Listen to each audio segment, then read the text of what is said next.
Hello everyone! Today we're here to plan story 7, as you can see. I'm gonna write that. Story 7 of our collection. Here we go.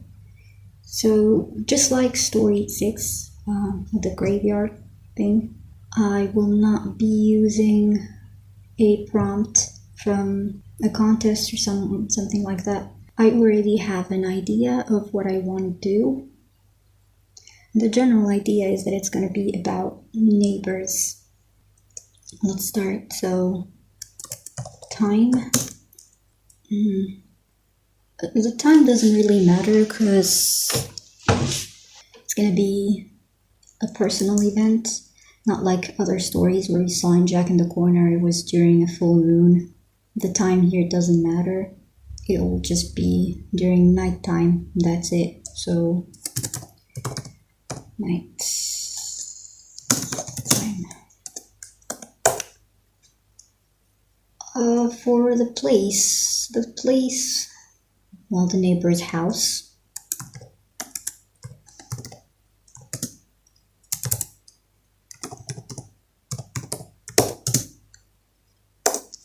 So POV,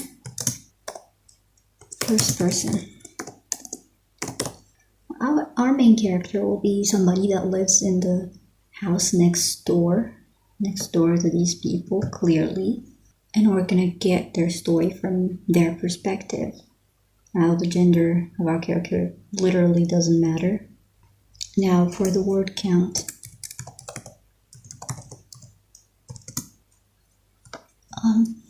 As usual,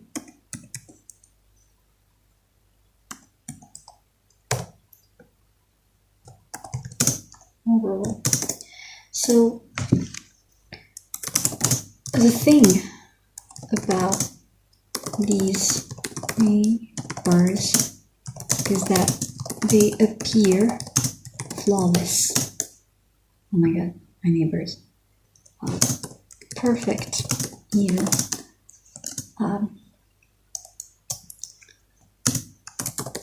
They are the type of people to stumble upon four-leafed clover on a daily basis. This phrase is actually good. Maybe I can include it in the story. They are successful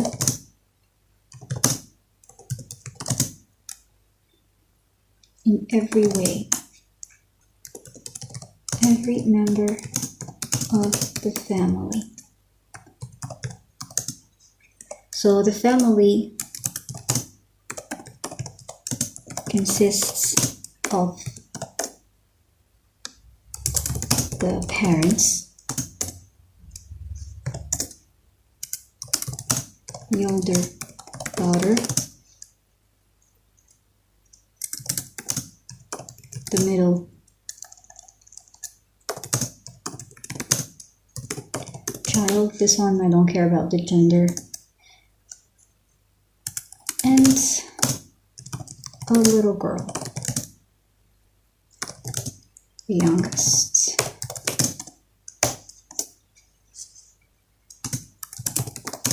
They act extremely nice towards everyone around them.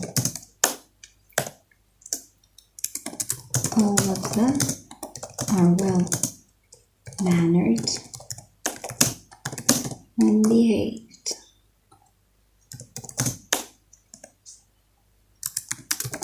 What is the secret behind the painting? Because the image that this family reflects is just stellar. They look perfect, they act perfect. Oddly enough, they commit almost no mistake. no one has ever witnessed them making a mistake.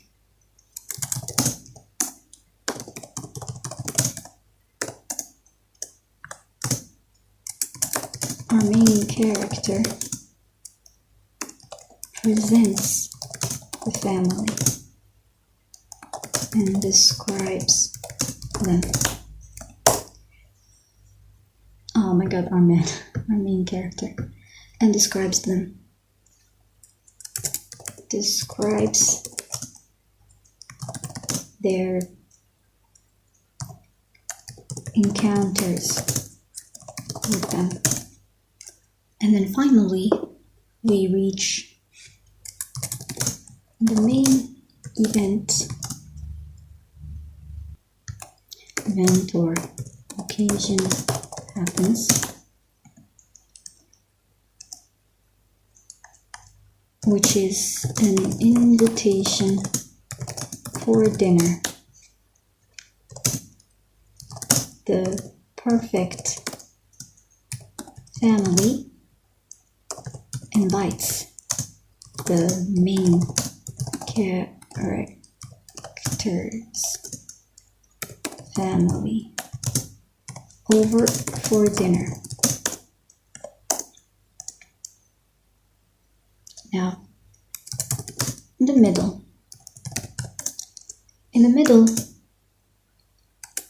night time arrives. The main character is ready to leave. What I want to do here is create an excuse for the main character not to leave the house, not to go to this dinner. And so main character is ready to leave with his family, but receives a call from a friend letting okay, so I said his here, but it doesn't mean it has to be a guy, male, whatever, my family. A call from a friend letting them know that they have some important last minute revisions for their school project, and that it can't wait. Since our main character is our eyes, so we're gonna say we stay behind for the school thing, but we finish a lot earlier than we thought. So we run to join our family for the dinner. We've always wanted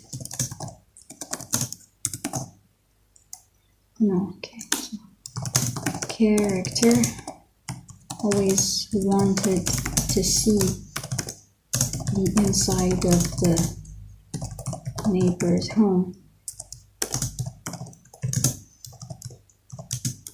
They were never invited before. We arrive at the door, we knock, but nobody opens, and we notice something strange. The dining room window is right near the door.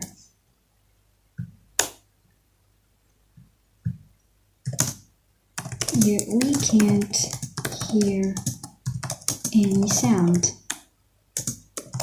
coming from inside. We open the door, we get inside, and that is when we start noticing odd things around. I'm not gonna go into details here, but basically there is a reason why we were never invited into the house before. That's when the youngest daughter finds us roaming their house, and guides us to where our family supposedly is, where everyone is, because so we enter the house, we find no sign of life. It's eerily quiet, no sound, no sign of anybody inside, even though we saw our family enter earlier because it's right next door. And then we start walking around the house and we start noticing oddities, things we were basically not supposed to see. So we wander to an area where the picture-perfect family did not plan on showing us.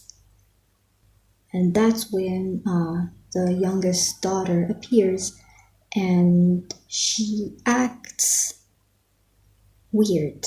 She says some odd stuff, but we blame that on her being a young child. So the age that I want to give them,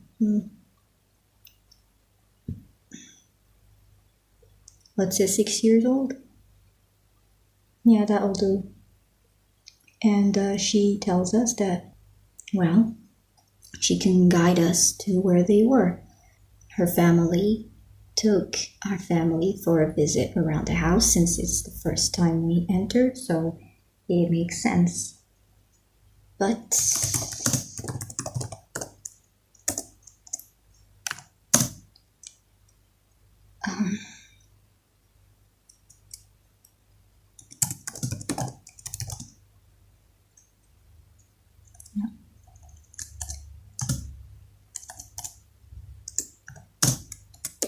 she guides us towards a door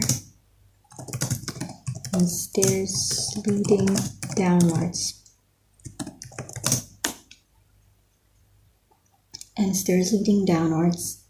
So towards a basement. So that's what we think, but we still can't hear a sound, any sign of life, even from there. So we note that their basement is fairly large. After a significant amount of time since we started wandering the basement, we start hearing voices. So we deduce that we're close to them. Upon arriving, we discover the horror.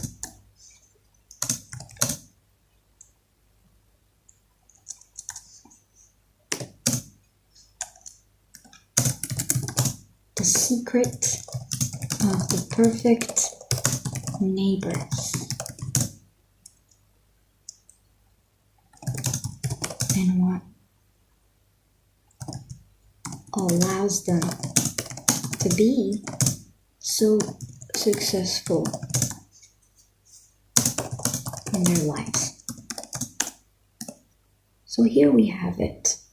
Basically, we start with our character, introducing, talking about the neighbors and talking about how everything about them just looks perfect, and how their lives are just great, and they have massive amount of luck in everything.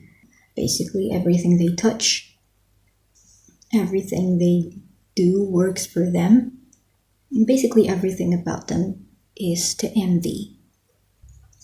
But of course, this is a GrayBird short story, so the secret behind it is not going to be pixies or fairy godmothers.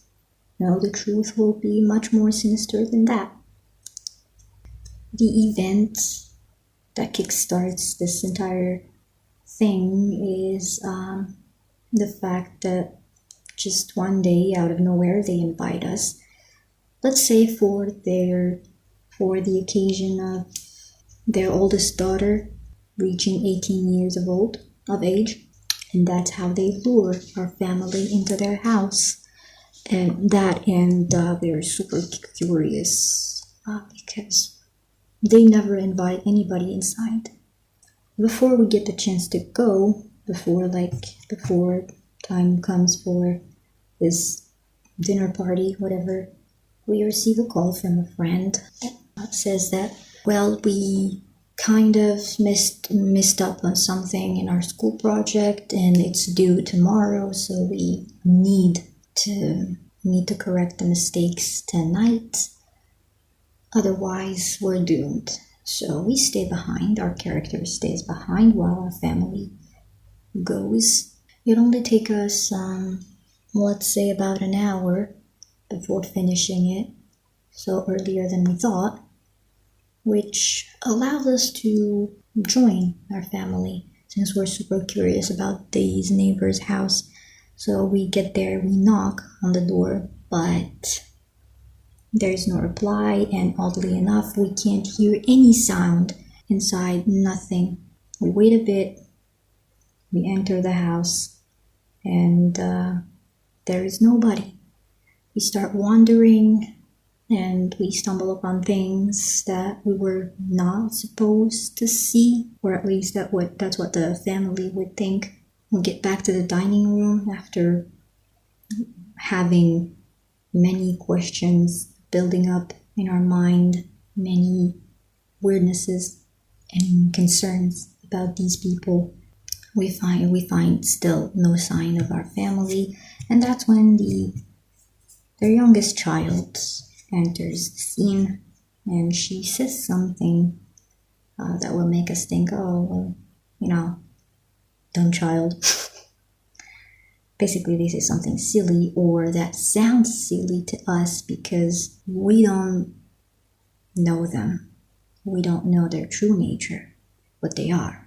Even though we have already raised red flags raised in our head, we still, consider them a child, and that's it. So this little demon leads us towards the basement door. Even after opening it, we still can't hear a sound coming from down there. So again, new odd point. We descend and we see that the basement is huge. We need to walk a lot through long hallways, and it's only after a while of us walking with the child that we see what it is all about and the secret of this family and why they're so perfect and lucky. So yeah, that is it for this little plan. I don't want to give too many details. If by any chance you watch this video and want to try to read a story from the collection, so I don't want to spoil it still. This is just to help me structure my ideas and not mix things up. Now, I do hope you enjoyed this video and it helped you relax, or I don't know why you clicked on this video. Thank you very much for tuning in, and I do hope to see you for the next video. The link to the story will be down below. I do hope you'll have a nice day or night, depending on where you are. And all I can add is take care of yourself and stay safe. Bye bye.